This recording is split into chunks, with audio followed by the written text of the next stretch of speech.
Yes, we're back Friday night on the Boys in the Bus. It's just after 9 o'clock as always, and you know what that means. It must be time for that Friday feeling, and something's different tonight. Johnny, you're gonna have to play the role of the wise man tonight. You're not Canada's favourite Tim, but you're Lincolnshire's favourite Tim, I do believe. But yeah, Liam's running late, I believe, or he's maybe not joining us. But I've sent him a message anyway, and he's obviously getting the link. If he joins us, he joins us. If he doesn't, but we're here anyway, and we can steady the ship, mate. Yeah, we'll do our best to fill the void, the very large void that Liam will leave. Yeah. I just say he might just be running late anyway. Because Terry's definitely messaged them anyway, because Terry's trying to arrange post-match for them all and says him and Liam are sorted, so he must be in contact with him. But yeah, if Liam turns up, I'll obviously bring him in. If he doesn't, then fair play. We'll just run with it anyway. But regardless of all that, yeah, welcome along, folks. It's been a fun week, hasn't it, to say the least? It's not a quiet week in the world of Celtic, not a lot to talk about. Far from it. There's been a lot, so yeah, we'll be going over all the madness of the last 7 days, and yeah, Scottish Premiership action resumes this weekend.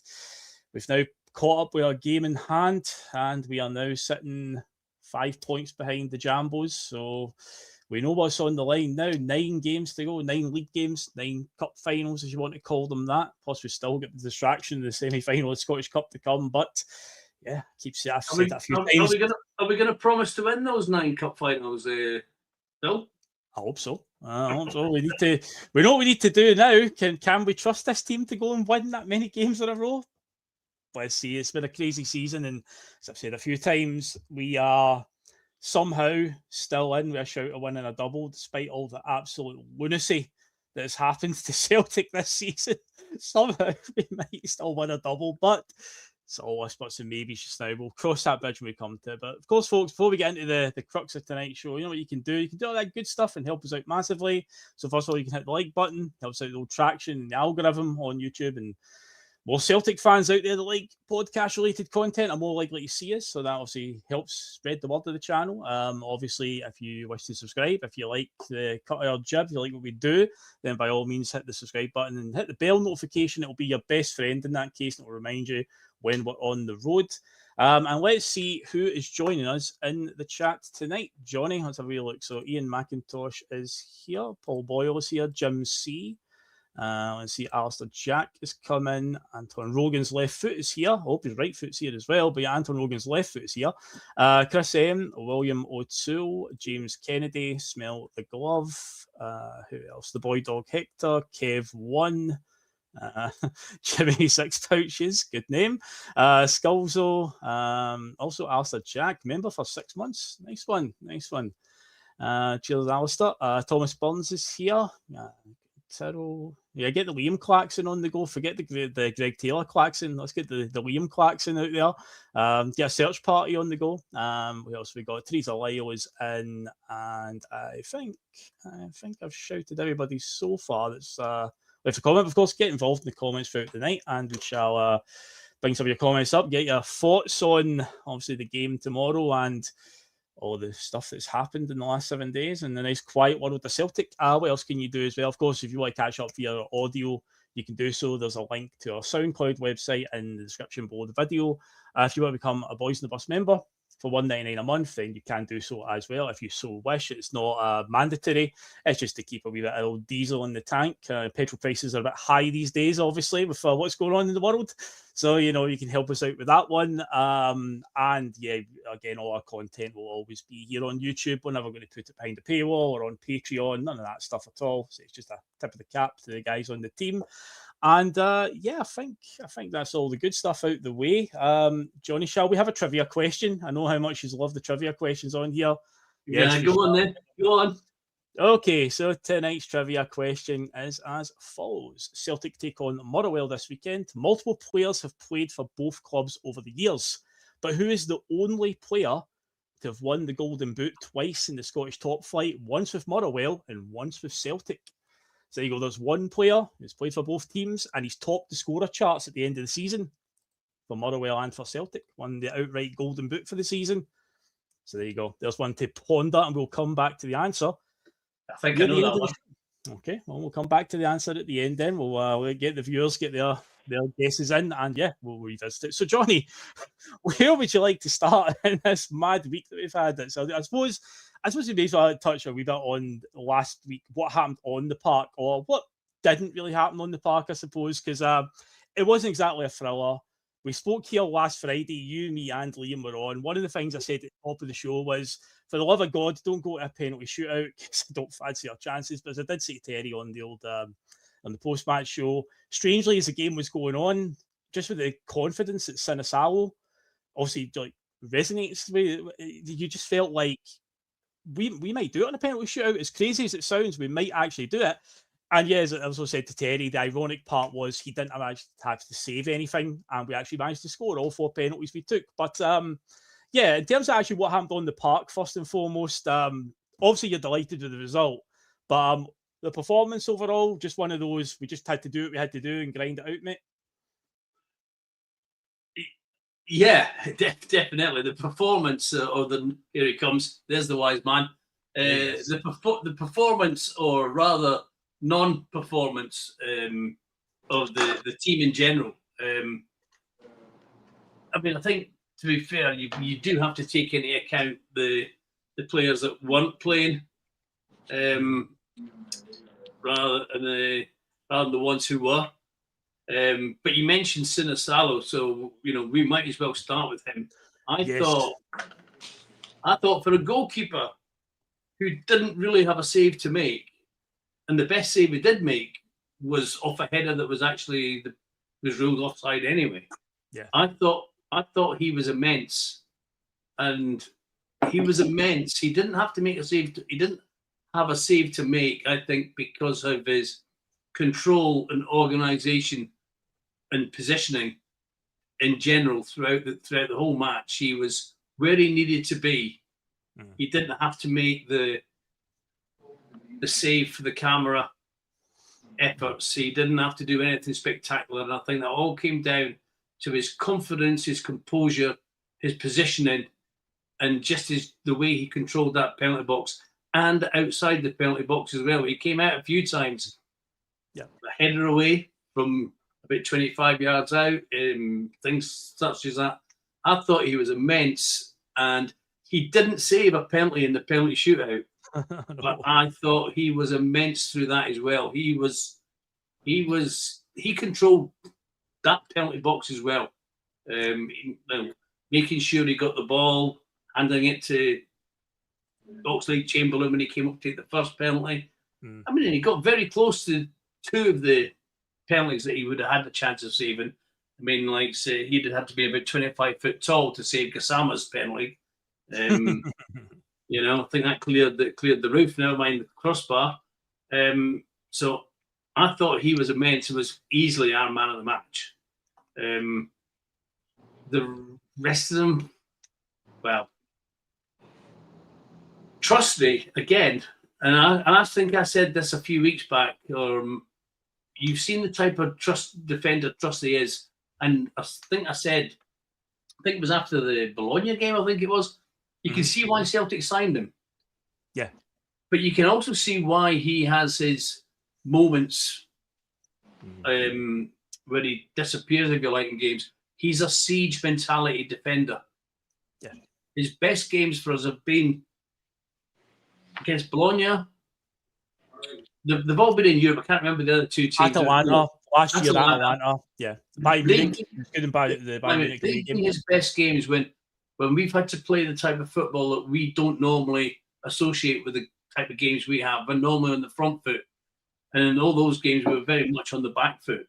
And he's been immense in every single one of those games. And that's what Sunday's game was like. We were very much on the back foot. I was watching the game, and I must admit, I don't want this to come out sounding wrong, but I thought there was a difference in Rangers dominated the game, no two ways about it. Rangers dominated the game, we could get into it, but I don't think Rangers played with the same tempo as they did in the league game when they ran out of steam in the second half and then we took over. I think they tried to play the same game, but not at the same pace. I think they were trying to save themselves. And I'm thinking, they're not going to tire. They're not going to drop out this in the second half the way they did last week in the league game. And that's, unfortunately for us, that's the way it turned out. But also, as the game went on, you became more and more confident this is going to go to extra time. And once it reached extra time, you were pretty certain it was going to penalties. And quite weirdly, I was quite confident about taking penalties, although our main penalty taker wasn't even stripped because Engels is obviously out injured. Yeah. But I thought our penalties took really well. Particularly Trusty. I thought Trusty's penalty was excellent, and Hatati's. Yeah, Hatati won the. He won the Battle of the Minds in that game because I'm thinking, what way is he going to go? Is he going to go the same way as he did when he had 3 Butland attempts? thought that anyway. Butland dived that direction thinking he was. But yes, yeah. But that's what I'm saying. I think Hatati won that particular battle, and Hatati his penalty was excellent. But yeah, so overall, it wasn't a great performance, but it was a performance that got us through, and the only thing that mattered as far as the game went was our name was going in the hat with the other 3 teams, or other 4 teams as it was. I think the draw was made after the Dunfermline. I will wait for after the Steelmen game, wasn't it? Yeah. So the only thing that mattered is that when we went in that dressing room, our name was going in the hat for the draw, and Sinisalo definitely confirmed he's now our number 1 goalkeeper. Yes, and I know we're going to probably talk about the situation regarding Schmeichel. There seems to be a bit of confusion on that one, but Sinisalo is now the number 1, and it's his jersey to lose. And as Tony Haggett is always saying on his show, he's a big fan of the yellow jersey. The yellow jersey, and whoever's got the yellow jersey, keeping it. So I think it's going to be Sinisalo to the end of the season, regardless of Schmeichel's situation. That's the view. Well, Alistair Jack's comment, he got in their heads, Johnny, and that's correct, because he didn't have to save a penalty, but he probably won us the game in that penalty shootout, just with all the mind games. It was all up here, just what he was doing. Liam, before I come to you and ask you anything Celtic related, how you doing anyway, mate? Oh, good, mate. Just Friday the 13th, Gremlins. Okay. Had a meeting that spilled over. I was all set up for an hour ago, but the clocks went back here again last week. So it's like I'm like a few more hours. I have another hour behind you guys. So it's actually, I usually have it in my calendar to jump on at 1 o'clock, but 2 o'clock's fine. Anyway, here I am. No, welcome. It's always good to have you. You're part of the furniture on a Friday night, mate. It's not the same for the wise man, Canada's favourite Tim. But we're talking obviously about last week's game. And before we talk about what happened after the game, we'll just talk about what we can from what happened on the park. And obviously, Sinisalo is a big talking point. Liam, did you happen to catch the comments that were doing the rounds by Liam Scales this week about Sinisalo? What do you make of them? Because I think they were quite damning, to be honest. I've seen a couple of other podcasts talk about it saying some fans are maybe reading too much in it, but I don't know. When you're coming out and saying all the defenders feel a lot calmer with him there because he comes and collects crosses and stuff, I think you're kind of telling us, Liam Scales, that you're not too confident in Schmeichel. I think it was one of the it was a proper undercut. You know, he came out there and the way he said that sounds like somebody who's been on the wrong end of some of Schmeichel shouting and bawling in the back. You know, you see a lot of that. It's usually directed in Scales' direction when we see Schmeichel losing the rag every now and again. And I think that's a wee dig back for Schmeichel, just part of it propping up Sinisalo. But the other thing as well too, I thought that right away. You're right. I mean, looks like somebody's nailed Schmeichel's feet to the line. And that was something that was really, I noticed that on Sunday morning as well when I was watching the game. The amount of times that he did come out his area and he did go high into the air and pull those boxes down. So no longer was I thinking, we've got left that back door open at the back post again, where we seem to lose so many goals with high balls. It was great to see him coming off his line. He also had one as well where he touched it perfectly. There was one point where we lost the ball in the midfield and they broke, and it was just Sinisalo and the striker, and he managed to go out there in rapid speed, slide, and then clear it out of the park for a throw in. And I was thinking, the guys that was sitting there saying, Schmeichel wouldn't give you that. Schmeichel would be backing on his line, or maybe moving the swell out to the penalty box or the penalty spot at that time, he wouldn't be like 10 metres outside the penalty box, the 18-yard box, clearing it. So yeah, I mean, going back and just listening to something Johnny was saying, I think Sinisalo had a hell of a game. I'm really confident with him going forward. In fact, I think we start with him in every game. We don't lose many points. I think he just offered so much more. And as the game grew, his confidence grew. And the penalties, I liked the fact that he was grabbing the ball and he wouldn't get back to them as well. He took total control of that. Even the way he was on the line, you know, and his movement and that sort of thing, where he was moving a bit and getting that thing. And talking to not just our players, but their players, I'm sure that was a factor in some of them skying over the bar. But yeah, I don't know if Scales did that on purpose, but it's telling. It's telling. And then again, Liam, just to sort of cut in, but just think about some of the instances this season with some players coming out and making some undercut comments about like Wilfred Nancy, like that stuff, like McCown saying stuff, you know, things like that.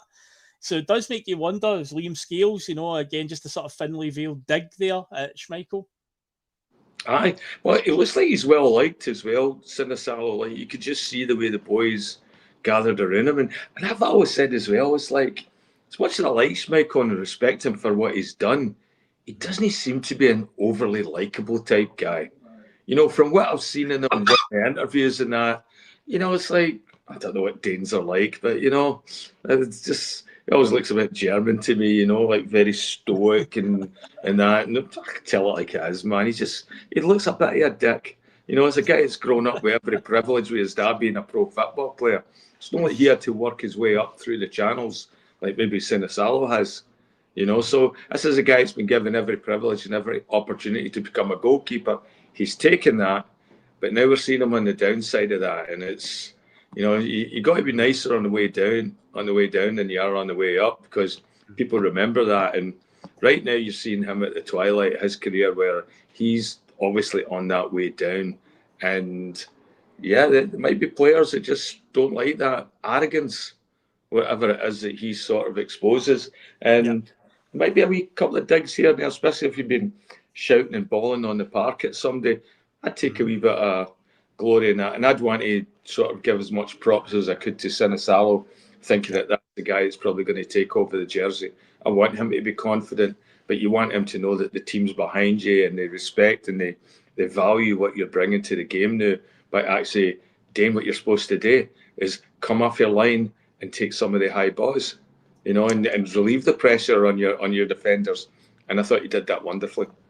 He certainly did. So he made my confidence grow, because I'm always petrified of the idea of Celtic in a penalty shootout, or just penalties in general. Even during the game when we get one, I'm always like, we still got to score it though, because our record's terrible. But as the game was going on, I was like, do you know what? See with him in goal, I fancy it. And yeah, in terms of goalkeepers and penalties, interesting stat I saw through the week that despite Jack Butland having a really good record of saving penalties against us in penalty shootouts, he's now faced 9 penalties and not saved any of them, because we beat them last season in the League Cup final 5-4 on penalties, beat them 4-2 last week.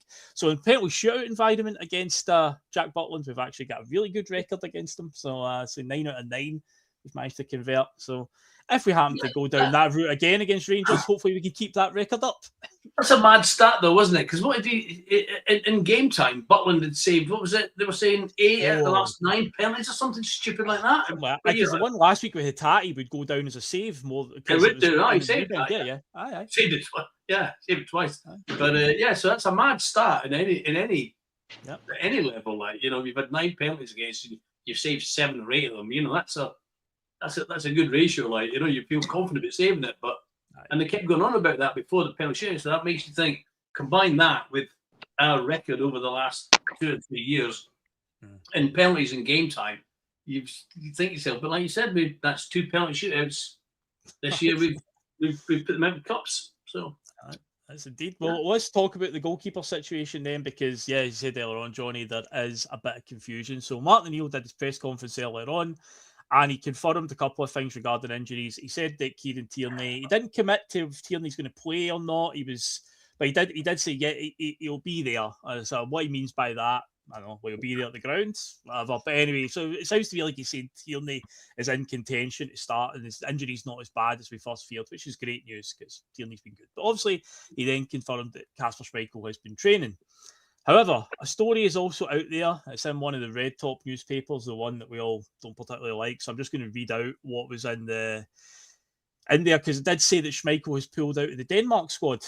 He will not be playing in the upcoming playoff games at the start of April, I believe it is. The playoffs for the World Cup are. So he's pulled out of that one.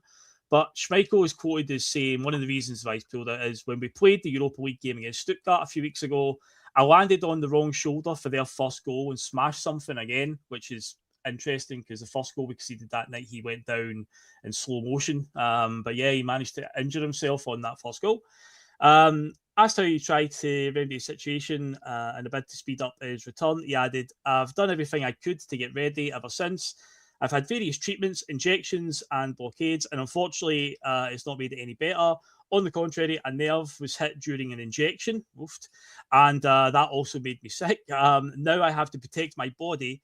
I have been told by the specialist that the only thing that will help my shoulder is 4 to 6 week break. So, with that being said, even though he's trained today, it sounds to me like if he's having a 4 to 6 week break, he's probably, not going to play for Celtic again. Because, Johnny, there's only about 8 weeks left of the season. So, I think Kasper Schmeichel's Celtic career could be over, going by what's been quoted there. But it was interesting that Martin O'Neill didn't even acknowledge that. Meanwhile, Kasper Schmeichel himself has confirmed he's pulled out the Denmark squad and having to take a 4 to 6 week break, it seems.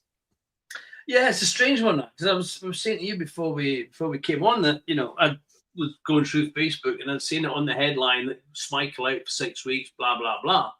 And I thought, oh, right, okay. And then I came through to watch the Martin O'Neill press conference just to see if there was anything of real note that we're going to talk about on tonight. And he said that Kasper had trained and he'd make a decision tomorrow. And I thought, well, that's must be a lot of crap that we've just seen on that I've just seen on Facebook there. So we'll just have to wait and see what happens. But either way, to be honest with you, like you said, if it is 6 weeks, his career is effectively finished, because hopefully we're still going to be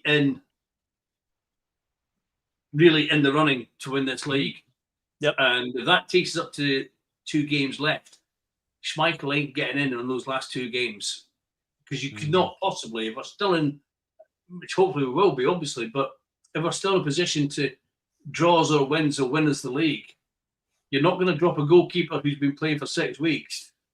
You're not going to make the mistake that Brendan Rodgers made last year and drop him for the final and bring in Schmeichel, who couldn't dive to his left for a penalty shootout for all 5 penalties by all accounts. I didn't see the shootout. I've seen the game, didn't see the shootout. But so I think his career will be finished, because I don't think he's even going to get we'll give you the last 20 minutes of the last half of the last game of the season. Yeah. If it's the Celtic Park, so you can have your Joe Hart-esque farewell, which, to be honest with you, I don't think he's going to get anyway. Yeah, there's a good chance we're still very much in that title race to the last day. So it's like, let's face it, Joe Hart, he probably wasn't always flavour of the month, to be fair. But as soon as he made that decision, announced the decision he was retiring, he played some of the best football he played for years in that last 6 months for us. And he got the heroes send-off that he deserved. But Schmeichel ain't getting anything like that. Nothing at all. So I think his career is pretty much, unless he goes somewhere else, I think he's maybe played his last professional game. Well, unless it goes to the World Cup, but supposedly the Denmark manager has made comments recently about just because you've played for years doesn't mean you're a guaranteed starter in my team. He didn't name Kasper Schmeichel, but you've got to wonder, is that who he's alluding to? Because Kasper is probably the oldest player in the Denmark setup, and he's obviously a household name for that country. So it's like, is he sending a message there that you've been pretty rubbish this season, and yeah, you're not necessarily getting a start. So that is interesting. And just a wee follow up here, Ian McIntosh said Mark Neal confirmed Casper is fit. He better not drop Sinisalo. But that's what we're trying to get to the bottom of, Ian, because he did his press conference this afternoon. But 2 hours ago, if you look up on Google News, I say one of the red top newspapers, the one that nobody particularly likes, but anyway, they're reporting this just 2 hours ago. This story that Casper Schmeichel's pulled at the Denmark squad, and that's some of the quotes that are in the article. He's been told by specialists he needs to rest for 4 to 6 weeks.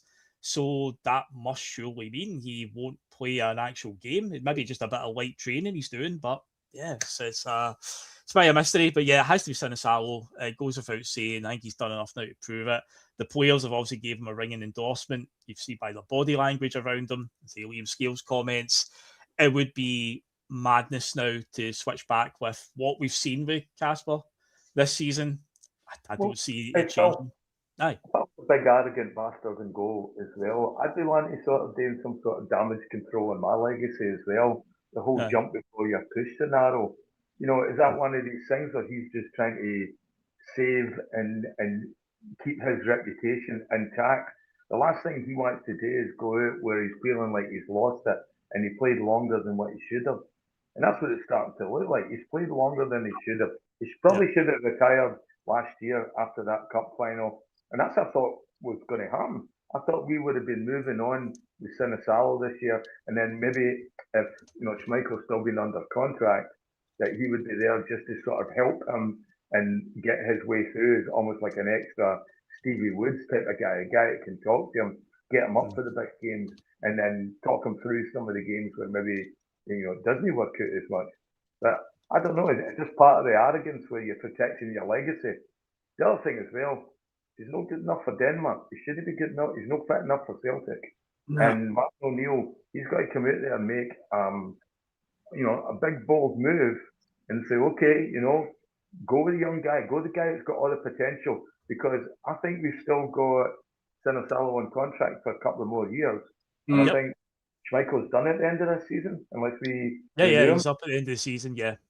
And let's face it, as far as Sinisalo goes, if you go back to last year before the cup final against Aberdeen, there was none of us were sitting here saying, "Oh, let's hope Schmeichel's fit for the final," because I don't think Sinisalo's the man for it. We were all quite happy and confident with Sinisalo being in the team, and he played right up until the final, didn't he? And then he got dropped for just the final. Is that right?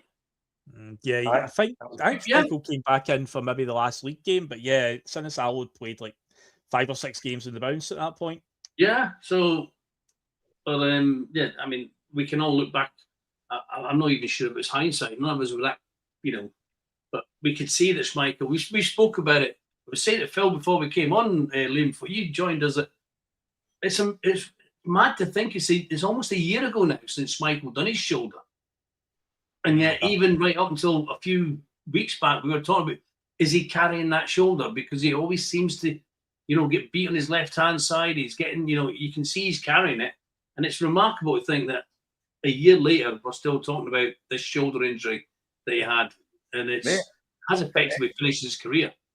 Anybody that's ever had a shoulder injury, it's one of the longest things to heal. I hurt my shoulder playing hockey once, and it took me 2 years for it to go back in place, and it's murder sleeping, it's everything, any wee nudge and all that, and feel like it's coming detached from your arm from your body again, and it isn't. And at his age, I've had it at my age, even being in his prime, and and all the fitness coaching and backroom stuff and all that.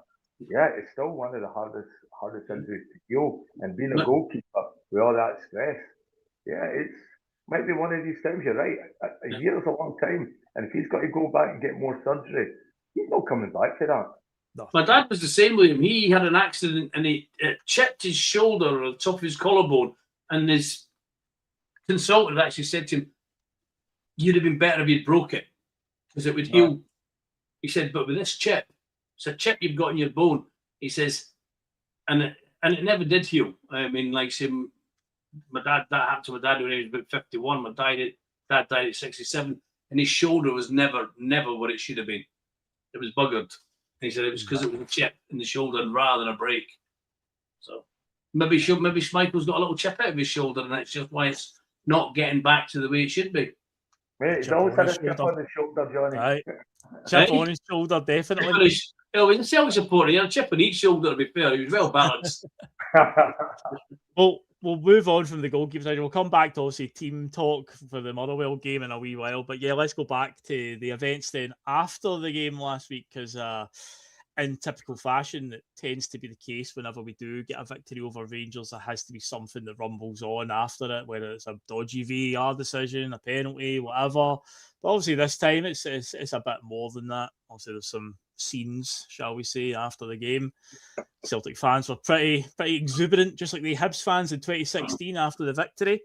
Let's keep in mind they were kept in the stadium since 10 in the morning, I do believe, and there's been a lot of stories coming out of how they were filtered into the stadium. Now, I have never actually been to Ibrox, but I do know the setup for the last few years. Well, and when they've been allowing away fans, because obviously we've had the moments where there has been no away fans. But anyway, they've obviously now allowed 2,000 or so, whatever it was, 700 before that.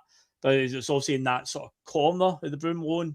Apparently, the sort of tunnels into the passageways into the full Broom Lawn stand were not open or not there to accommodate 8,000 people, and they still had it configured for if it was the 2,000 set up.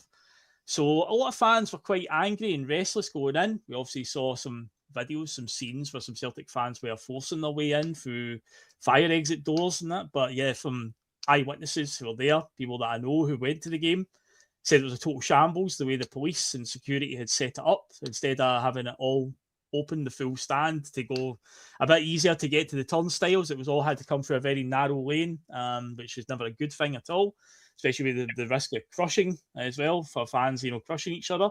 But yeah, obviously the fans got in, say they've been there since 10 in the morning. You've got a pretty dreadful 90 minutes of football, then another half an hour of pretty dreadful football. Overall, they were in the stadium for the best part of 6 hours for the day. And when the emotions spilled over at the end, some fans also spilled over the advertising hoardings. First and foremost, me and Terry said it last week, yes, fans shouldn't be on the park. They just shouldn't at all. But the Celtic fans obviously were ecstatic for the victory, the relief, because yeah, we did play pretty bad and we did manage to get through in the end. But then all hell breaks loose. Some Celtic fans say, come on, maybe about 50 at least anyway. I don't know the exact numbers.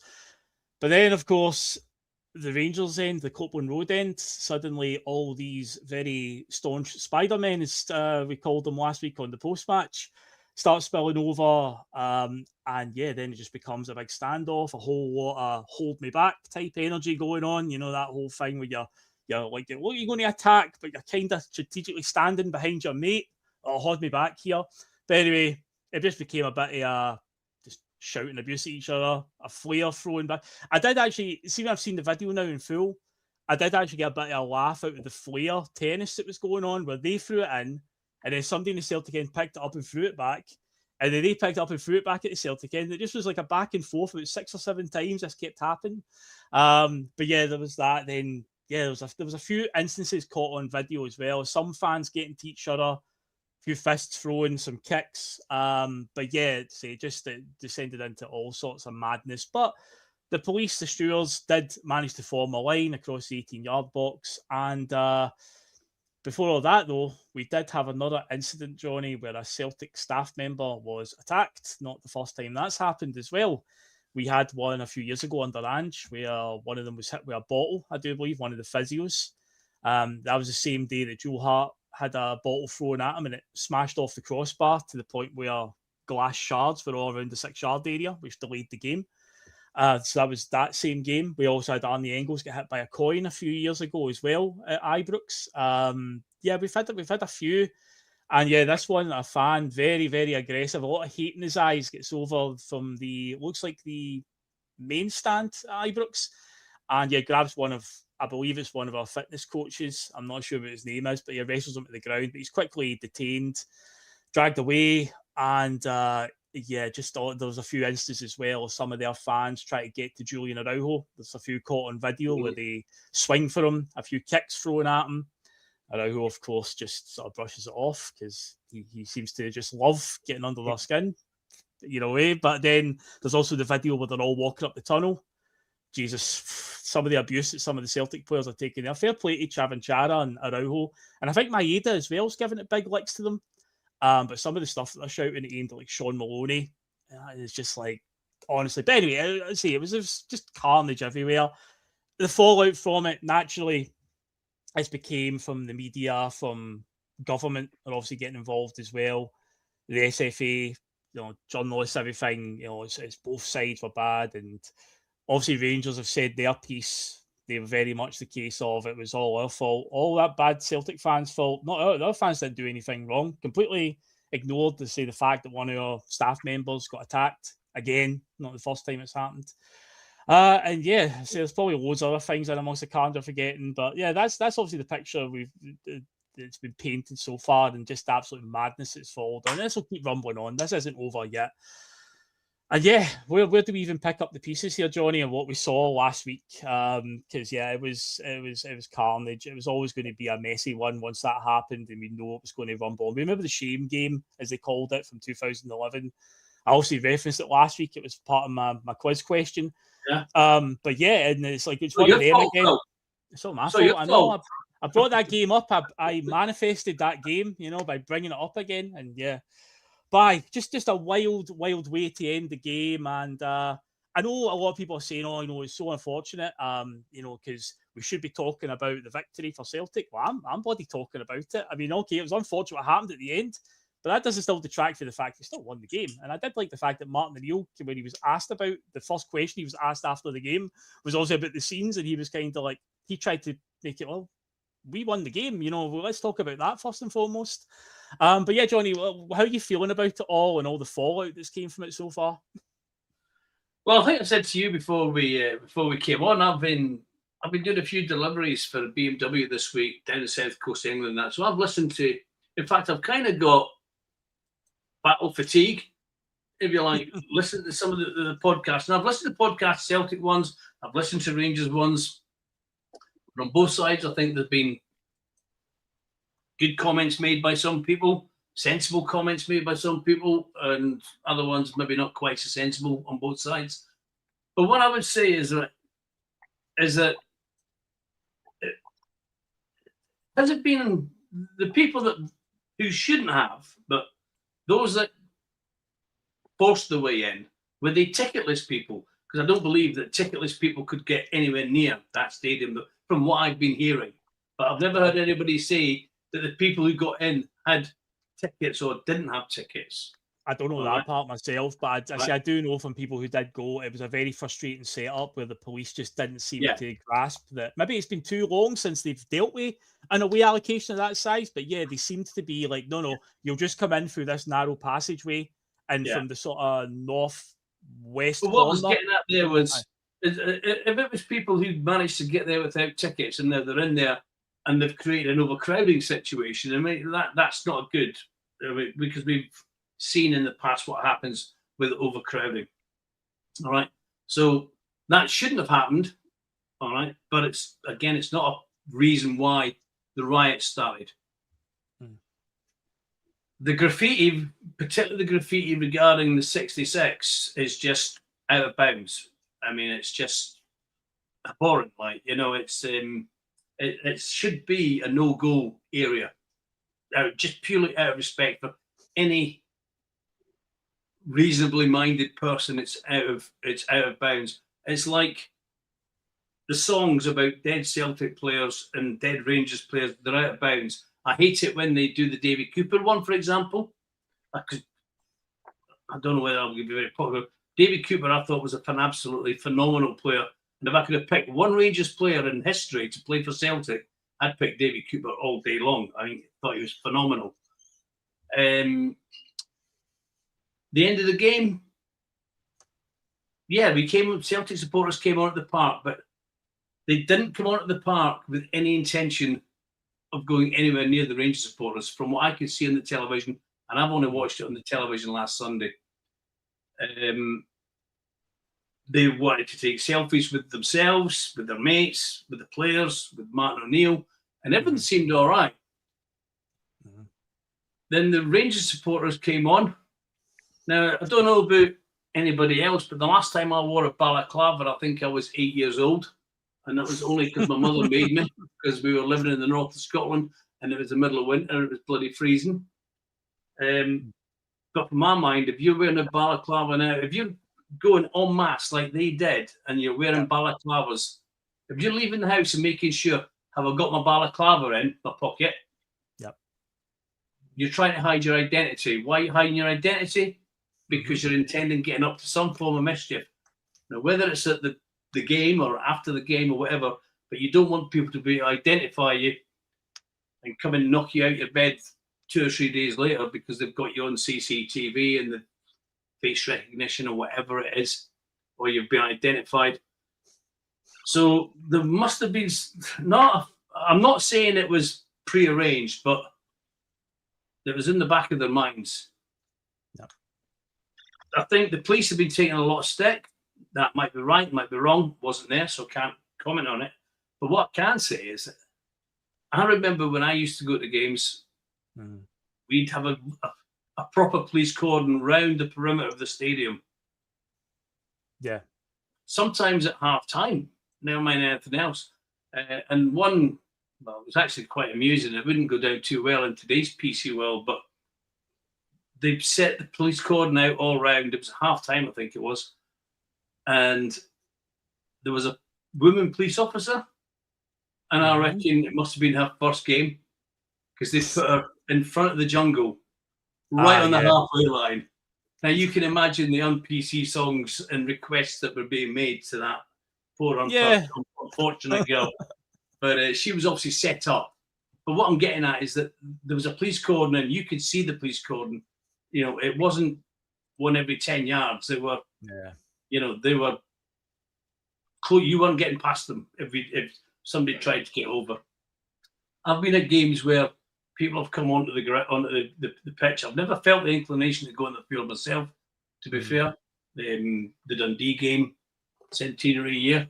Oh yeah. There was, you know, there was plenty went on the field. I never felt that inclination. But what I'm trying to say is that they went on the field to celebrate. The Rangers supporters came on the field to retaliate.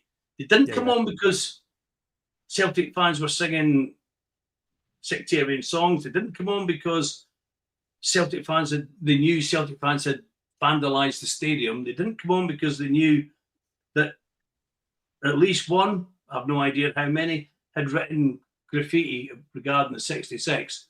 They came on for one reason only. They couldn't stand the fact that Celtic had won. And some supporters had come onto the field. And I hardly think a Celtic supporter got any further than the 18-yard box. You seen the police cordon, and it was along the 18-yard box, and the Celtic supporters were confined in there.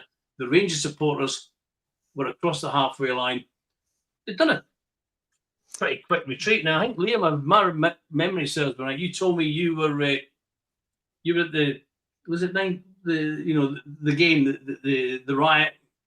You were there that year, and getting back to your neighbourhood, it was like something out of Warriors film, Liam.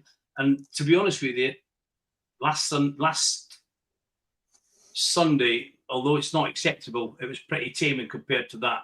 You had families not knowing where their family were, trying to get home from a Celtic Rangers game. So I don't think we had any of that on Sunday. The first Rangers game Liam went to.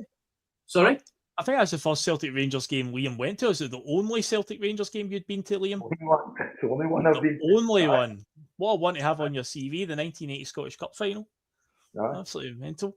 But yeah, I say it's just going to keep bumbling on. Although, Liam, have we got a time machine and gone back here? Because I did hear the comments of one David Tanner, who's obviously a journalist. Don't get me started. And he said, as I witness account, he saw Celtic fans blessing themselves and provoking the Rangers fans, Liam. Have we gone back to 1690? What is this? What is going on here? Is blessing yourself a crime again? Remember all that fiasco with Arthur Boric? Is that what we're at now? Unbelievable when I heard that. And I do love that he's getting called out constantly on Twitter, but sadly, the shite bag that he is, he won't come on and justify himself. But yeah, he did actually say that through the week. Mental, Liam. How did these idiots even get a platform? I mean, like, blessing themselves. My God. It's like what somebody was burning a Koran or something, or you know, I saw somebody in the AI. I love the AI right now, like I don't know who it was, but running with a Celtic flag and putting it. I think it was a Rio or something, putting it right in the middle of the park. I mean, all that stuff's going to provoke them. It doesn't matter what you're going to do. Somebody blessing themselves. I mean, that should have been an open goal for whoever was interviewing him to say, "Come on, seriously, 2026," and somebody blessing themselves has triggered you into violence, and you're giving these guys a pass because somebody blessed themselves. I mean, the whole thing was an absolute joke. You know, you see fights in stadiums here, and you know, I've seen some wicked fights at the hockey, no on the ice, in the stands and stuff like that. That's the nature and that's the culture where you have when you have sport, and especially when you have two competing, you know, crowds with different ideologies and all that as well. But most of the people are half decent. Most of the Rangers supporters I know are sound. You know, I know a couple of dick Celtic fans and then met a few daubers of Rangers fans as well. But you know, I think most of the people are there. But you know, going back to what Johnny was saying, like the Blue Man Group and all that, the ones with the blue mask, they're not even balaclavas. Those are full face coverings. You know, they're really like extras for a Bonnie Blue film, allegedly. And you know, it's just there for one thing. And they ran on all the Men in Black and that stupid wee hopping stuff that they do to try and get up for a fight, and half decent MMA trainee would just wipe the player with most of them. But you know, it was funny. It seems to be part of the culture, though. You know, the whole bit after, like when the game was finishing up as well, we Raskin squaring up and grabbing Arroyo by this right in front of the referee. By the way, referee was in between them, and what even looking? And he's got him, and he's pulling him like that. And I'm like, wait a minute, as soon as you put a hand on a player, Trusty got 3 games for a a lass's karate chop.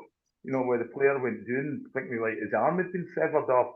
I was expecting Monty Python with blood shooting at arm. The way he went down McGrath. I mean, that's it. You know, he's any links to him that we had before where I thought, oh, actually, he's not a bad player. You know, take him. Nah, I wouldn't have him anywhere near it. You know, if you're that big a fan, you shouldn't be playing for Celtic if that's what's going to put you on your hands and knees. You know, and you know, but you look at part of the culture. You look at Arami when he was coming. Is that you say it, Arami? When he was coming in, when he was coming in through the tunnel, and it was like that. Hold me back, and you know, it looks like Dancing with the Stars. The guy behind him all wrapped around, because he thought he was on the Titanic or something. And he did a wee sly one where I think he pushed the Celtic training. I think he dropped an iPad or one of his. That was Bajrami, wasn't it? Honestly, it's the wee Tommy pats that he gives him. Like they're there. It'll be all right. Oh my God, I was dying a second-hand cringe. Honestly, most homoerotic thing I've ever seen. Maybe he was just hungry for Ramadan. I don't know what it was, but my God, the amount of caressing and all that to calm him down. You getting upset for he did nothing all game, you know. And it's like, oh, we hard man. That seems to be in their culture. And then I don't know if you've seen it 2 days later. There's is it Raskin and Moore, or they're at the MMA. They were at MMA training. They're going to come out right hard, man. Can't wait to Celtic Park. You know, they're coming out swinging, I guess, you know. He's going to be grabbing people with 2 hands and putting them in a suplex and, you know, bit of Brazilian Jiu-Jitsu. I don't know, man. It's like, I'd like football where, you know, if you're going to have a Rami, punch somebody and get sent out. I mean, nobody's even got up to that at that point. I wanted to see a bit of fight in this game, and I'm glad we got it because I think that unifies a team. And I think that comes together. And you know, somebody saying in the chat earlier, the wee honey badger. I'm loving the wee honey badger right now. Wee honey badger. I'm expecting him to, if we win, but never mind swings to the crossbar. I hope he does a cripple walk right in front of the entire bench with Snoop Dogg playing in the background. So get it up them, and I hope the MMA lessons work well. You know, he's going to need them. I mean, I did laugh at the intimidating player in the world than we Raskin. That stupid wee face. You know, one of the faces sort of Tommy Cooper in the chat. You got one of the faces that looks like it should be rubbed out and drawn back in properly. It's just a wee media. I did laugh though, Liam, the picture that they posted. Like Raskin's only about 5'6". The wee guy that was teaching them was like 5 foot tall or something. Jeez, oh, like he was absolutely tiny. But yeah, it was interesting the timing of that. There's a wee man from Glasgow to teach people how to fight. Tommy Crothers. He's a legend. Google him. Well, it was interesting the timing of that, as I say. You know, they've done a bit. But yeah, another interesting note as well is when Chavan Chara scored the winner, there was no blood on his shirt. When he was getting interviewed after the game, there was blood on his shirt. So you can all guess what happened there. I don't know exactly, but it was quite an interesting image when he's given this post-match interview in the tunnel, and yeah, he's got splatters of. It's fair to say it wasn't his though, was it? No, definitely not his. No, I wouldn't mess with him. He's about 6'5" or something. Nah, you don't want to be messing with him at all. But yeah, this will rumble on. This will continue to run for the next few weeks, I think, up until the next game. Obviously, there was talk today about what's going to happen with the away allocations going forward. I don't think we're going to be seeing any scenario where there'll be 7,500 fans, away fans at either ground, even if Celtic and Rangers draw each other in a cup next season at basically one of the home parks rather than at Hampden.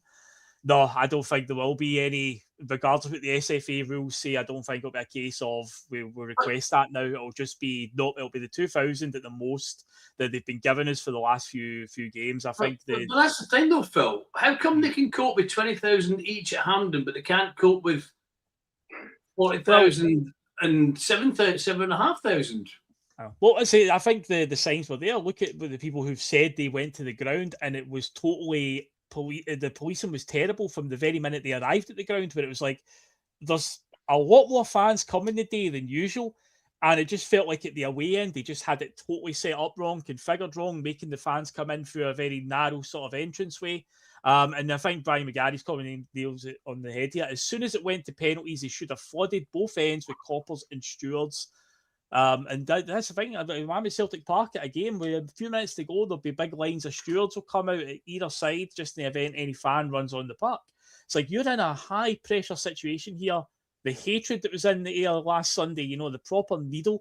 Like, I agree with Liam. I think the fixture needs a bit of release like that, because I'm a big fan of having away fans there. I hated those games where there was no away fans. Even once going to Celtic Park and trouncing them like 4-0 and stuff like that. It was all good. But I, as a fan, if I'm there, I like to direct, my anger at something. And if they're there in the stadium, I've got something to direct it at, but they're not there.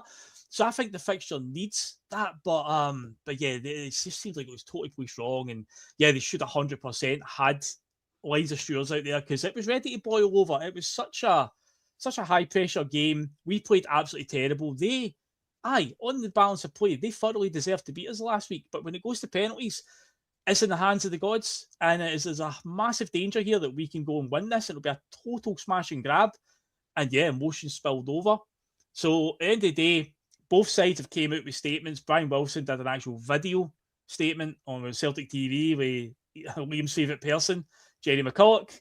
But, he was a bit more like, we'll wait and see. There's still evidence to be gathered. Rangers were very much like, nope, it was all that bad Celtic's fault. It's all them. They're all to blame, sir, not us. I say it will continue to rumble on for the next few weeks. And yeah, I'm sure this won't be the last time we'll be talking about it. And we'll see what happens when it goes to the game after the post-split fixtures. It seems to be the noise right now is it will go back to the 2,000 or so that they all have. But the difference is when those...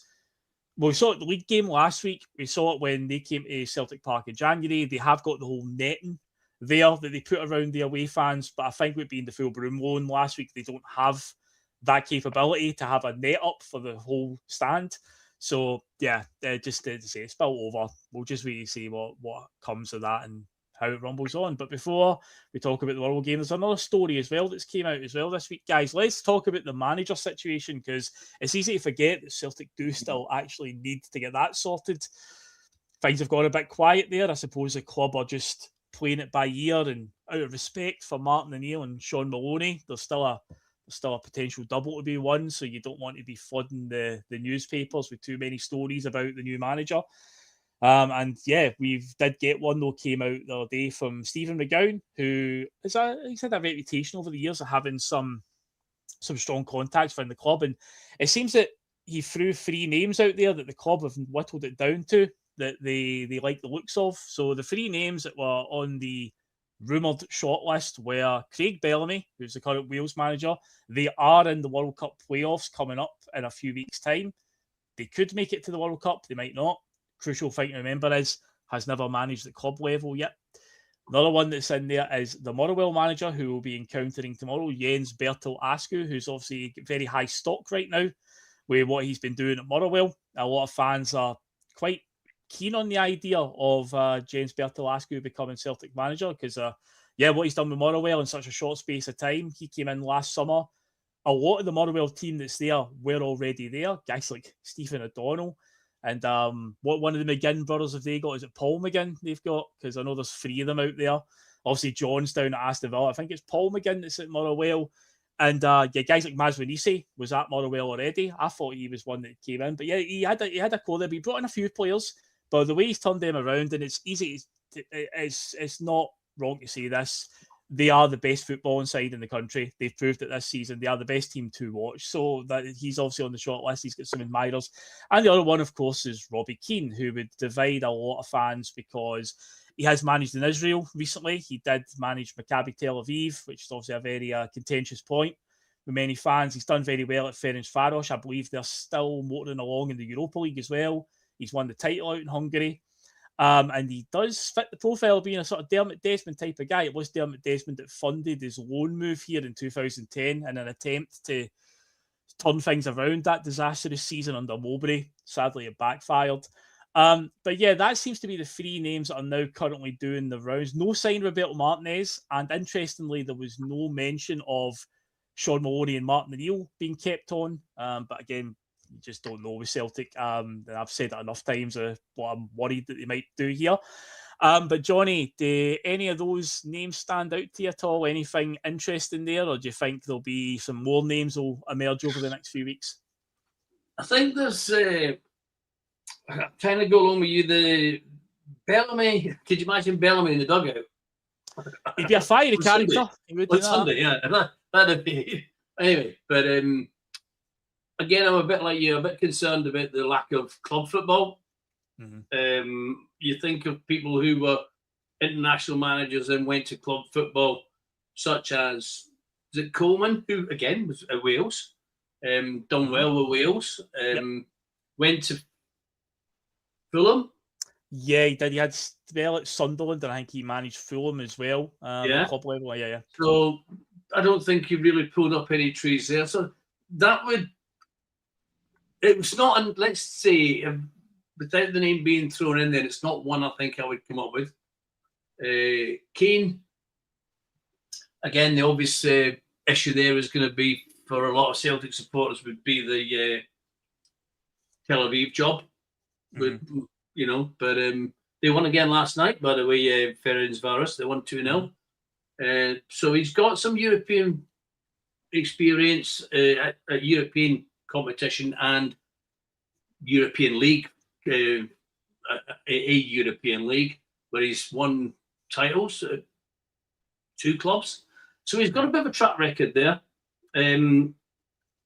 Is it Askew? Is that how you say his name? Jens Bertel Askew. See, I've realised obviously for the last few weeks it's been gaining a lot of momentum, and it seems like every podcast you watch, everyone just refers to him as the Motherwell manager, and I'm like, if this guy's going to end up being a manager, we should probably learn his name. So it's Jens Bertel Askew is his name. Yep. As you've said there, actually I was a bit surprised. I didn't realise. I thought he might have brought in more of the Motherwell team than you're indicating there. They seem that a lot of them were already there, which means he's improved them. Yep. I haven't watched a lot of Motherwell, obviously, when they played us. I was really, really impressed with that Elijah Just when played us. When they played us off the park. When Nancy was there, I was really impressed with him and a few others. My only concern with him really is it's a very short barometer. Mm-hmm. I'm a bit worried that he's going to be, he's great at Motherwell.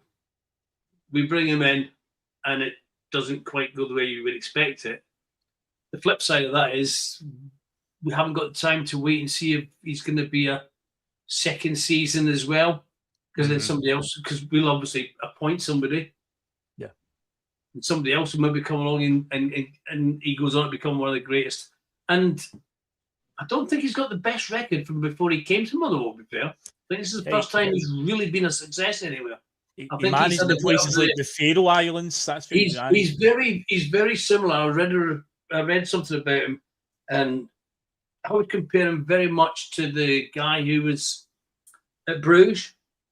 Oh, what was his name? Nicky Hyen. Nicky Hyen. Yeah, I think he's got I'm not saying exactly the same, but a very sort of similar sort of trajectory, if you like, because that Nicky Hyen, he got a job at Wales, then he went to in Wales, a Welsh club, then he went to an under 23 team, which is effectively Bruges' under 23 team. Then he got temporary charge, then he got full-time charge, then he got punted. And I think I don't know if Askew's sort of trajectory is similar to that, but he would be somebody who would definitely, I think of those three, I think I'd have Keane and Askew as 50-50, and I would probably rule Bellamy out because of the lack of club football. I think so. Yeah, I would go with that as well. I mean, Bellamy, I like, obviously the cut of his jib. He used to play for Celtic. He's very passionate about Celtic. He's shown it since leaving. He's talked us up a lot. There was also a quite famous moment when Man City came here to play a friendly against Rangers, and at Glasgow Airport, some Rangers fan asked him to sign his top. He went, "Can't fucking sign that." He was like, "I'm not signing that, for God's sake." But yeah, he really does have an affinity for the club for the short time he was here, and what a player he was. And he has a fiery wee character, so he would stand up against a lot of the BS that gets thrown our way. But yeah, the lack of club football is a big worry for me. Keane, I see a few people in the chat, fair play, have said that the Israeli thing, doesn't matter if he comes here and he wins games, then people will get on side. That's what it matters. We just need it's amazing how winning games changes people's minds, Phil, isn't it? That's what it's all about. And Wilfred Nancy did not know that, did not realise that. It was all because the ball was the ball, remember all that stuff? Yeah, he didn't realise it was all about results, all about winning games. And fans will quickly turn against you if you're not winning games. And Askew, well, in terms of Askew, Liam, he's got a chance to put his CV in tomorrow, doesn't he? Because they're coming to town to play us, and they had a wee setback last week. But up until that game in hand last week where they lost to Dundee, Motherwell had only conceded 18 goals in the league all season, which was the best record in all the top flights in all of Europe. Motherwell, unbelievable. The defensive capital of European football. But yeah, they will come with a point to prove tomorrow. Askew's already said in his press conference today, he wants his players to pick themselves up. He did obviously play down last week about the whole they're in the title fight, Liam, and he said things like we never were in the title fight, but they will still come with their own aspirations tomorrow. Don't expect that, they lost to Dundee, who, keep in mind, they're still fighting for their life, so Dundee would have been up for it last week. They will come tomorrow with their own aspirations and what they want to do this season, so we can't just take it for granted that that's them on the decline now. The bubble's burst at Motherwell. We'll need to treat them with the respect they deserve tomorrow, Liam. Well, I mean, it's a big thing having to win and being expected to win, and then coming out and having this great run the way they do. I mean, there was no eyes on Motherwell at the beginning to perform well. They're happy if they get into the top six. And most of their plans and expectations is they're like a 57th place team when it comes to, and if Askew think he's wanting to get the Celtic job, they better get to the driving range and get himself some nice golf gear or something with maybe a wee Irish shamrock or something on it, because we all know that's how we select our managers.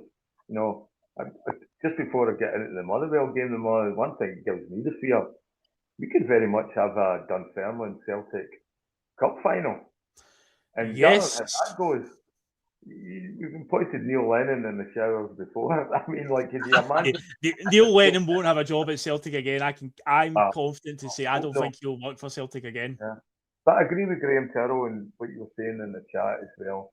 If Robbie Keane comes and he gets a bit of success and he can attract some world class, or even just European class players to come in and do a job for us, all that stuff will be forgotten right away. We've had Israeli players. We've had that. I think that he was there for a year and then gone. But it's lazy. I'd like to see us go for some reason. I think Bellamy would be a better fit for us. Somebody in the chat also saying, Moyes would be a fantastic thing. We've had plenty of chances to appoint him before, and I think we missed an opportunity there. And he's developed. And I think what we'd be getting with Moyes is we'd be getting a seasoned manager that maybe wants to prove it to himself one more time that he can go and take a team and compete in Europe. And maybe, hopefully, that's with Celtic. Maybe it's a childhood dream. Maybe it's something, you've seen the connection he has with his dad when he brought his dad on the pitch for the final. Maybe his dad, let's hope his dad wants to see him managing Celtic one day, and that could be the biggest tribute with the whole family. I'm proud of him, he completes the circle and that. So, Motherwell tomorrow. I think the pressure's on Motherwell now. There's a lot of pressure on Motherwell now to keep this run going and show that they're in contention. And then, it's great when all the eyes are after you, but now there's scrutiny and they're expected to sort of win and they're expected to challenge. I was surprised that they got beat last week, but then no surprise as well, because I'm used to seeing scorelines like that with Motherwell. And I think it's just sort of resetting that now that we're in the squeaky end of the season, you're going to see the teams that can be under pressure. And I think you're going to see a couple of teams losing points this weekend, but it's not going to be us. Yeah, we'll say we played before as well, Hearts and Rangers, which is a rare occasion. I don't know how many times that's going to happen now in the end of the season, but this weekend we need to try and make that count because, the Jambos play Kilmarnock at Rugby Park on Saturday night and gets like an 8 o'clock kickoff, and Rangers play St Mirren, who have lost their manager this week. He's went to Aberdeen. Mental stats, I did not realise just how bad St Mirren have been since, ironically, beating us in that cup final. I think they've won one game in 13, but crucially, the one game they did win was against Hearts in Paisley, and they have caused Rangers some problems in recent years, but they seem to be on the downward trajectory. So whether they get a bounce from, it'll be a caretaker manager, I would guess, in on Sunday. But in terms of like Rangers now that they are a point behind us, we just need to keep on doing what we do and keep them just at arm's length behind us. It's obviously all eyes on Hearts going away to Kilmarnock, a team that's down there trying to avoid that playoff spot. They've had some decent results recently. They made us work for it recently. We beat them 3-2 with a 97th minute winner or whatever it was. It caused a meltdown across the nation as well because they couldn't handle that one. But they made us work hard that day. They beat Aberdeen pretty convincingly, I think, the weekend before. So they've had a few decent results under Neil McCann. So they will surely be trying to say they're sitting 11th now, so they'll be looking to try and avoid the playoff spot at all costs. So that'll be a tricky game. But it's up to us obviously to go and get the points first and foremost against Motherwell. So Saturday 3 o'clock game. It's a bit of a rarity at the moment. I think the next two games are both Dundee clubs away from home. I think it's United first and then Dundee. I think they're both on the Sunday. So we have to try and make this one count. In terms of some team choices, Johnny, any surprises, or do you think it's going to be pretty much what we saw last week, or do you think maybe Chavan Chara will come in and start as the striker and Maeda moves out wide? In terms of that, because I can't think of any other, because obviously McGregor, it looks like he's out for another few weeks. Tierney was mentioned as being in the fold anyway. It didn't seem like his is a long-term injury. Maybe Sirachi comes in at left back, because I believe that Trusty is back to being suspended again this weekend. So Dane Murray comes in, which scares a lot of people, but credit where it is due. He did have a good game at Ibrox last week when he came on. I thought he was solid. But obviously the boy Benjamin Arthur has looked decent as well. I don't think he's looked too phased with the situation when he's played. So there's a few things to think about at the back there, Johnny.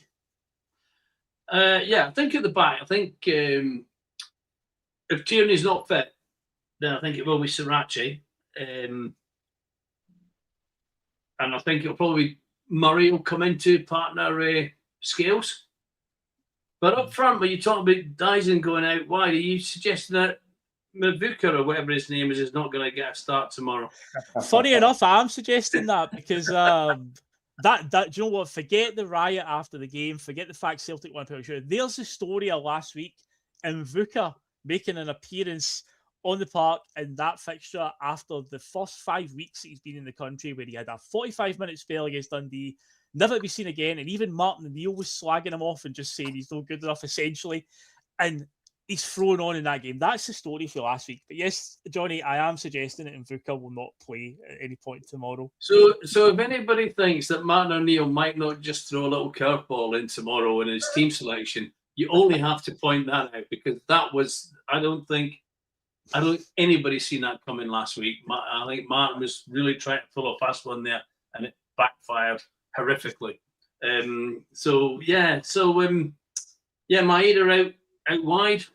Yeah, probably will be. Hopefully and I know it was a penalty, right? Okay, but hopefully the winning penalty from Chimbara might just give him a little bit of an energy, confidence boost for the rest of the season.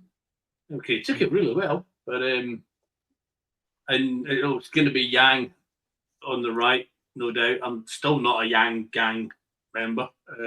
Yeah, I'm right there with you on that one. He's very frustrating. He comes in, he does his little bits now and again, has a little bit of a show where you think, oh, actually, well, wait a minute. But then you think, you see something else, you think, no. But he's what we've got. He's probably as good as we've got in that position. Although I still think bringing Forrest on for the last 20 minutes is always a good option for us to have. So I don't think there's going to be any real major surprises, and I think he will go with Murray at the back. Although I wouldn't mind us taking Ben Arthur back on loan for next season. I think there's something there. I think we can develop him even more, and they'll get more game time next season. But yeah. Well, for a man who's Martin O'Neill actually did say, did I read something the other week there, but he basically was told you won't get any game time, and I thought, well, what's the point of him being here? Yeah, and he had a bit more game time than he thought he was going to get. But so I don't think there'll be any major shocks tomorrow. I think it'll be Sriracha will come in, play fullback. Scales will move to the middle. Murray, and obviously Araujo, who is everybody's favourite Mexican. Oh, big time! All of them. So, although, just a quick rewind? Did you notice in the first? I mean, Diamandi they targeted him for the first few minutes of that game on Sunday. Mm-hmm.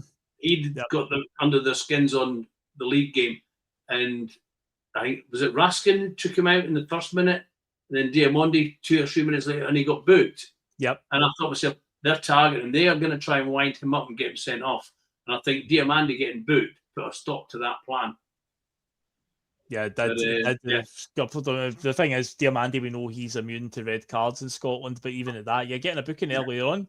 Yeah, it did affect him. But yeah, Araujo just seems to he loves it. I mean, the footage of them partying on Sunday night in Glasgow City Centre was definitely interesting. He was literally hanging from the roof of the pub, whatever he was doing. So yeah, I'd love it if we could get him next season in some capacity, but I think it's going to be a tough one there. So Sriracha, there's been some noise recently that there might be some movement there about his agent meeting with Michael Nicholson. Whether that goes anywhere, again, we'll see. But yeah, so these are things that we'll just need to revisit. So for the time being, it's all hands on deck and batten down the hatches with this current squad. We need to find a way to just make it work. So before we do our predictions, obviously there was a wee teaser at the start of the show. So let's get that going again. So the question at the start of the show with one answer tonight was Celtic take on Motherwell this weekend. Multiple players have played for both clubs over the years. Who is the only player to have won the Golden Boot twice in the Scottish top flight? Once with Motherwell and once with Celtic. So, Johnny, you said you reckon you know who it is. I reckon I know who it is as well. I think it can only be Brian McClare. Oh, interesting shout. Well, Brian McClare, if you're in the chat and you said Brian McClare like Johnny did, you'd be wrong on this one. Oh. It's not Brian McClare. If you also said Scott McDonald, you'd also be wrong, because that's another one that I've seen guess. It's not Scott McDonald. Scott did top the scorer charts with Celtic. He didn't do it with Motherwell. Brian McClare also did it with Celtic. Didn't do it with Motherwell. If you want to go really far back, and I mean really far, And you want to say somebody like Joe McBride, you'd be wrong in that one as well. Top scorer with Celtic one season, but didn't top the scorer chart with Motherwell. So it's none of them. But Liam, who do you think it is? I was going to say Joe McBride. Joe McBride. Good guess. Good guess. Some people in the chat have got it. They have got it. I'll go with Dixie Deans then if it's an older one, but I don't. Not quite that old. Not quite that old. The correct answer, and a few people have got it in the chat, is if you said Tommy Coyne, you would be correct. Tommy Coyne is the correct answer. 1991, he was the top scorer in the Scottish Premier Division with Celtic, and in 1995, he was the top goal scorer in the Scottish Premier Division again as a Motherwell player, and I believe as well he haunted Celtic quite a bit once he left us. I think there's a game that he knocked us out the Scottish Cup playing for Motherwell in '94. But yeah, Tommy Coyne. A few people did get it in the chat. I saw earlier on. Oh, there's Tom Boyd, wrong Tommy. But yeah, Davy G's got it there. Tommy Coyne. Tommy Coyne's brother played a long time in Toronto. My brother was a pal of his brother. Oh, nice. Yeah, played with I forgot he played at Motherwell because I remember him as a Dundee player because we signed him from Dundee. Played in both Dundee clubs. He literally went from one to the other. Went across the road. Went across Tannadice Road to join the other team at one point. So Tommy Coyne is correct. But earlier on in the show, I did see quite a few people getting the answer correct on that one. But yeah, the only player to have played for Celtic and Motherwell that's won the Golden Boot twice with both of those clubs. In 1991, as I say, with Celtic, and then a few years later with Motherwell. I think Celtic finished like 4th that season. Hopefully we don't finish 4th this season, because that's still a possibility. It's still a lot of work to be done. So will we get the job done? Will we start on the march towards a double here? See, with what's happened with the adversity that we've gone through, we keep saying this. If this doesn't galvanise you, if this doesn't pick you up and make you realise, after all the shit that we've seen this season, if the players can't pull together and go, right, we've got a chance of a lifetime here to make history, then it's now or never. So, Liam, Motherwell tomorrow, will Celtic get the 3 points on the board? Will it be a convincing win? Will it be a scrappy one? Will Motherwell come and beat us at this rate? Who knows? What are you saying to it, wise man? I'm saying a 2-0 Celtic win with the Ox putting on a masterclass in the middle of the park. Good shout. I like that. Yeah, you can see the Ox playing there on that one. What about yourself, Johnny? Definitely. Somebody's got to step into that McGregor slots. I think the Ox is a good shout there, definitely. Johnny, what's your predictions for the game? I'm going to agree with Liam, actually. I think we're going to win. Don't think we've got the firepower to go scoring mental amounts of goals, so I'm going to go 2-0 as well. Not going to go as far as to say who's going to be a standout player or who's going to score any goals.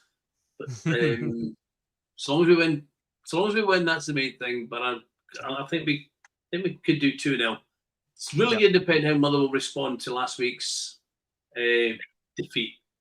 Yeah, that's going to be crucial. How do they bounce back from that one? Hopefully not well. Hopefully we can take them apart. But I think it will be a KG 2-1 victory. I think any victories we get from the end of the season are going to be that. They're going to be KG. They're going to be very ugly. The last really good 90-minute performance we put in was against Dundee United when Martin O'Neill came back for the second time this season, which is wild. But yeah, I think every win from now to the end is going to have to just be grinding it out. So let's see, before we go, what some people are saying in the chat. Orange Whip says Nygren will score. That's pretty much a nailed-on thing these days. Graham Tyrrell says 2-1. Celtic late penalty winner from Hitati. More grey hairs for me. How do you think I feel, Graham Tyrrell? You're going to have 3 goals at it, Graham. Aye, hopefully not. Oh, definitely no. Gary's saying wide open tomorrow, 4-1. I would take that, hopefully. Smell the Glove saying 1-0. Celtic. Nygren, obviously. Yes, indeed. Kev1 saying 4. I'd imagine he's meaning 4-0 there. Pato says a convincing Celtic 3-1 victory. Yeah, so I'll say we're all quite confident, it seems, in the chat. But yeah, it's going to be a tough one. There's Ali adding as well, 2-1 to the Boys. So yeah, as long as it's 3 points, that's all that matters, guys. So yeah, tomorrow, I believe, Liam, are you joining Terry on post-match? He said to me earlier on that you were going to get a sorted very nice one. So tomorrow, I think it's like 5:45 our time. Yeah, look out for Terry and Liam coming back to do post-match. And yeah, hopefully the boys are talking about a nice Celtic victory. I keep saying I would love it if we just get a nice, easy Just no fuss, nothing out of the ordinary, just a nice routine victory. That'd be great, Celtic. But sadly, with the way things have gone this season, you just know it's going to be stressful, it's going to be ugly. But as long as they get the 3 points at the end of it, that's all that matters. Just go and get it done, Celtic, because history awaits, and the craziest of crazy seasons, it could have a hell of an ending. And let's hope it does. Right, Johnny and boys, just stay in the stands. Don't be causing any trouble. Yeah, I'll stay in my best behaviour, Johnny. Don't you worry about it. I'll be staying in the stands tomorrow. Don't you worry there. But yeah, thanks for joining me, guys, and everyone watching as well. Do all the good stuff on the way out. Hit the like button, all that other jazz as well. And yeah, come back and watch Liam and Terry on post-match tomorrow. And yeah, see, all that needs to be done now is just come on the Celtic. See you later, guys.